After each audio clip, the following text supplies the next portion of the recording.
Blessings. I am the Reverend Douglas Taylor, and I welcome you into another episode of Digging Deeper with Reverend Douglas.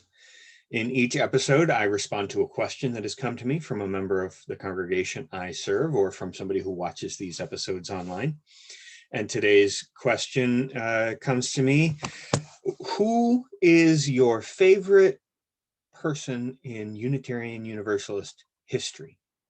So that's a great question. There's a lot of fun in there. I will tell you about somebody from Unitarian history, in fact, while I personally identify a little bit more on the Universalist side of things. The person that I most enjoy is Theodore Parker. Reverend Theodore Parker was a Unitarian minister in the mid 1800s, and he was just such a remarkable figure. I loved that he came along at a point when the early Unitarians, with William Ellery Channing and talking about the use of reason and all that, and then Ralph Waldo Emerson and the Transcendentalists talking about intuition. Channing came along after that and talked about merging those. I really see him as kind of an integrative element in our history. He is very well known for being a great intellect. He knew more than 20 languages when he was in his mid-20s. He was fluent in them, and he read German higher biblical criticism, and he came out with a message in his great essay, The Permanent and the Transient of Religion. He talked about biblical criticism, and he led people into a better relationship with the Bible.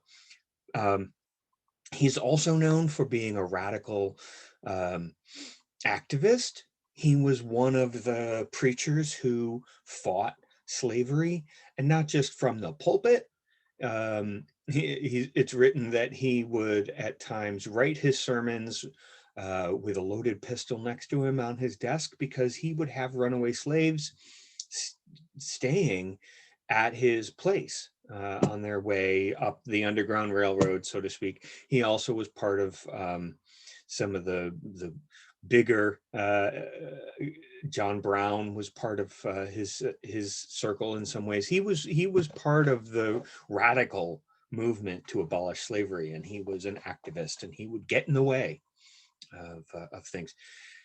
His sense of integrating all of the pieces, love from the heart, good thinking from the mind, and clear action from the hands. He was, as I said earlier, an integrative person in my thinking. And there's some really great facts about him. Like, he was one of the first to preach, to pray to God as both father and mother. And so, I mean, there's this support of suffrage and of women's empowerment. He is one of the people who is quoted. So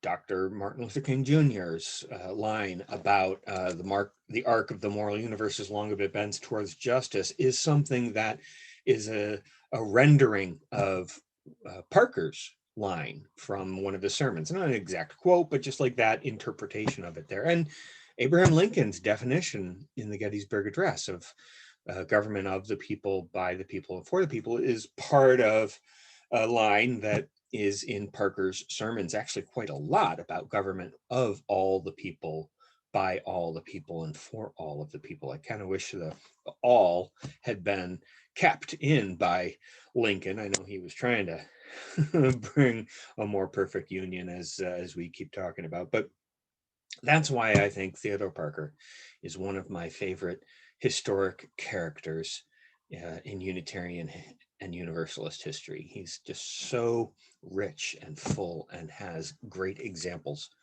of how to live well. This has been Digging Deeper with Reverend Douglas. Blessings.